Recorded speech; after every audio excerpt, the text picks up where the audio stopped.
Good morning, folks. There's just one thing to focus on with the sun today, and actually, it's going to be the effects it will have on Earth soon.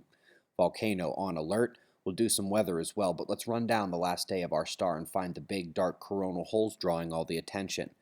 Two thinner plasma filament ropes ahead of it and turning haven't erupted, and there is a complete lack of eruptive activity on the sun.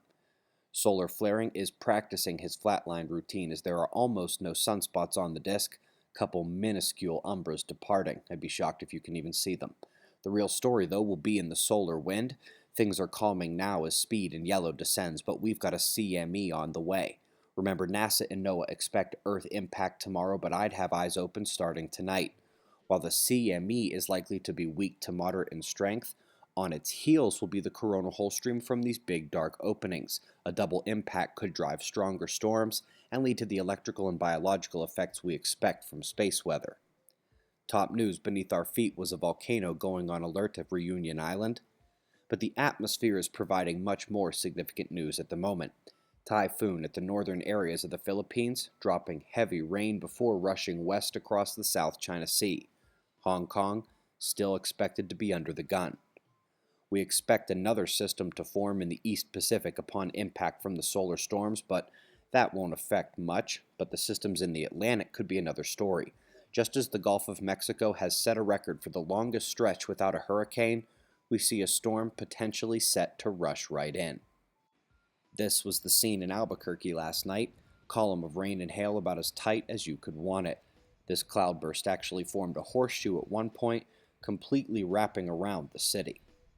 Monsoon is set to continue, along with areas to the north as well. The low's eastern convergence line will drive severe weather this evening up through the northern plains, where the available potential energy is forecast to allow for those major storm events tonight. Lows at Europe are easy to see.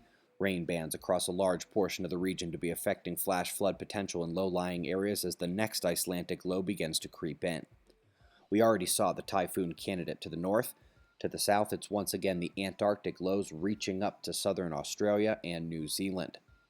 Earth spot low at the Chilean coastline grabs your attention, but just as relevant will be the convergence lines coming back up through the South Atlantic towards the eastern coastlines of South America. Folks, it's July 31st, so the opening window for one of Earth's top geophysicists is about to close. Clicking that link at the homepage of spaceweathernews.com takes you to spaceweathernews.com/challenge, and that's where we've playfully, but also seriously laid out in the most basic and simple terms how the sun triggers earthquakes. For those who don't know, Jeffrey Love has not only suggested that the sun and earthquakes are not related, but he has issued a challenge of sorts to the world. It took years of observations, a statistics professor putting the model to the test, a NASA engineer to hypothesize the mechanisms at work, and now we see the future confirming the model at every turn. Yet Jeffrey Love not only doesn't want to remember that this challenge is actually his, not ours, but after the insults and a blind eye from his colleagues across the globe, he won't even speak to us. Dr. Love, let's see if we can't mitigate that high-pressure situation heading for Colorado, shall we? Updates coming at the challenge page today. It's 4:15 a.m. in the new Valley of the Sun. Eyes open, no fear. Be safe, everyone.